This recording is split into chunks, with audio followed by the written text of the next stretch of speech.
Your skin is eating your perfume alive. I know that sounds dramatic, but stay with me. Once you understand what's actually happening on your wrist in the first 10 minutes after you spray, you'll never apply fragrance the same way again.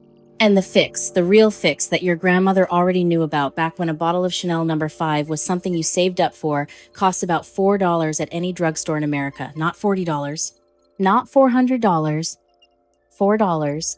And the perfume industry has spent the better part of 3 decades quietly hoping you'd forget it ever existed. Here's what nobody tells you when you spend $90, $120, sometimes $200 on a beautiful bottle. The moment that mist lands on bare skin, a countdown starts. Your skin is not a neutral surface. It is warm, it is porous, it is constantly producing oils, sweat, dead cells, and it is in a hurry to absorb anything you put on it. Fragrance oils are volatile by design, which is a fancy way of saying they want to evaporate. That's literally how you smell them. The molecules lift off your skin and travel to your nose, and to anyone standing within 3 feet of you. But here's the cruel part. The top notes, the bright citrus and the green, sparkling openings that made you fall in love with the bottle in the store, those are the lightest molecules. They evaporate first, and they evaporate fast. On dry skin, sometimes within 15 minutes. The heart notes follow, and by the 2-hour mark, on most modern eau de toilettes, you are left with whatever base notes manage to cling on for dear life. If you have dry skin, and most Americans over 40 do whether they realize it or not, that cling time gets cut almost in half. Your skin is, quite literally, drinking your perfume. And this is not some theory I'm pulling from thin air. Go on Fragrantica right now and look at the longevity votes on almost any designer release from the last 15 years. You'll see thread after thread of people complaining that a bottle that cost them $130 lasts 2 hours on their skin. It lasts 8 on their husband's shirt. Reddit's r/fragrance has entire weekly threads where people beg for help. Their Bleu de Chanel, their La Vie est Belle, their Sauvage vanishes before lunch. The most upvoted answer, again and again, from people who have been collecting fragrance for decades, is some version of the same trick. Moisturize first.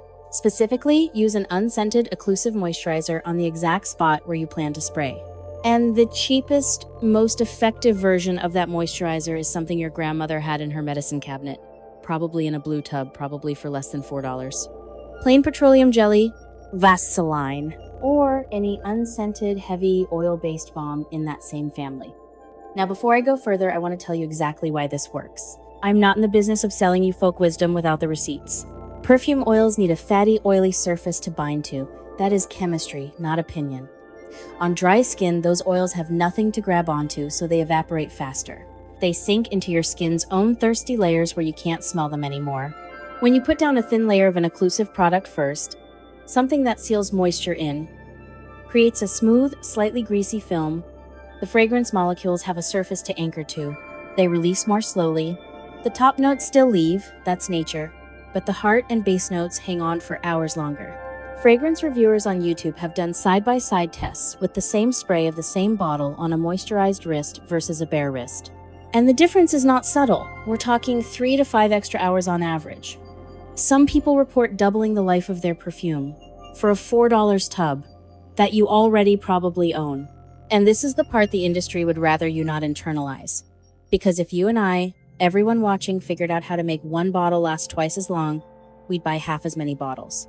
Think about that for a second. The fragrance business in the United States alone is worth somewhere north of $9 billion a year. That number does not grow if Americans suddenly stretch every bottle from 6 months to a year. Reapplication is the engine.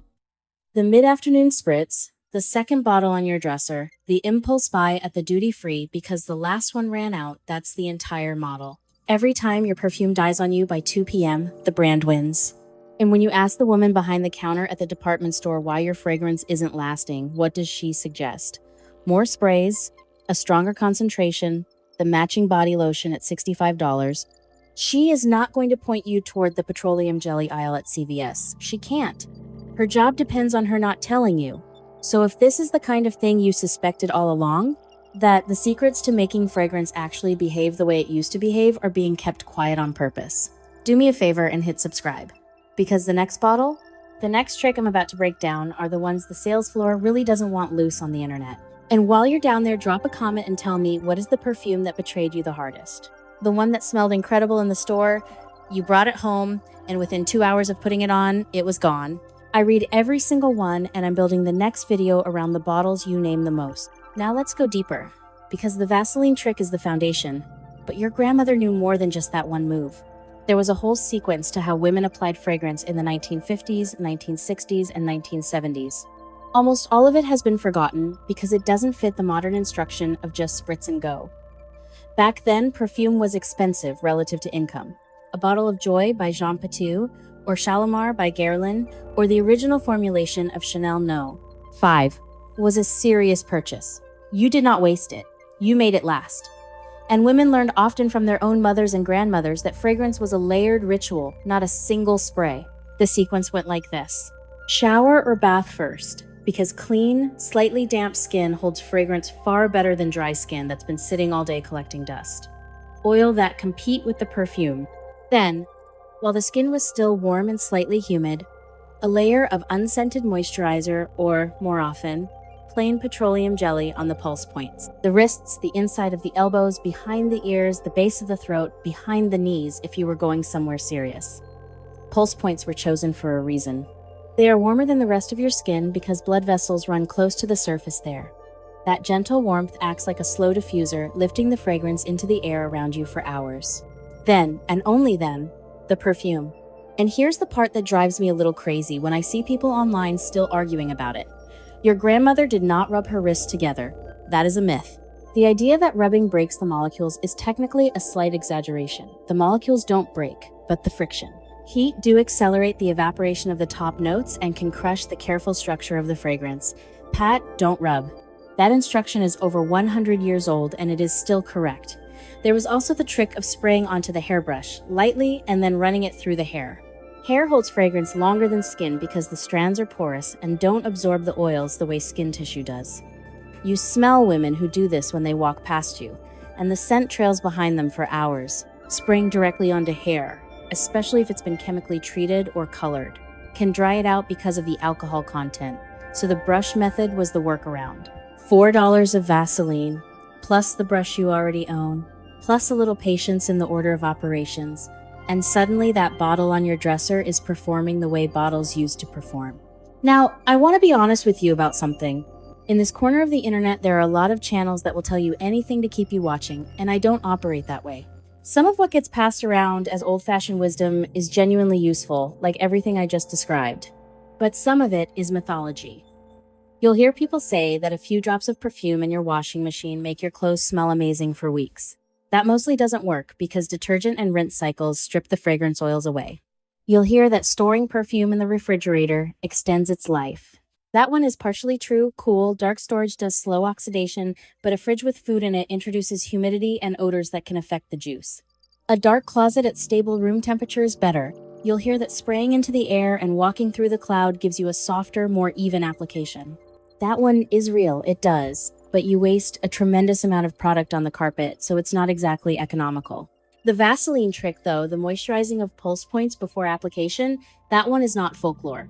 That one is chemistry, and it has been tested by every serious fragrance enthusiast online, and it works. There is one more thing I have to mention here because it's the elephant in the bottle, so to speak. Part of the reason your perfume doesn't last like your mother's used to is not just your skin, it's the perfume itself. The International Fragrance Association, the IFRA, has, over the last 25 years, progressively banned a long list of ingredients that used to give classic fragrances their incredible staying power and depth.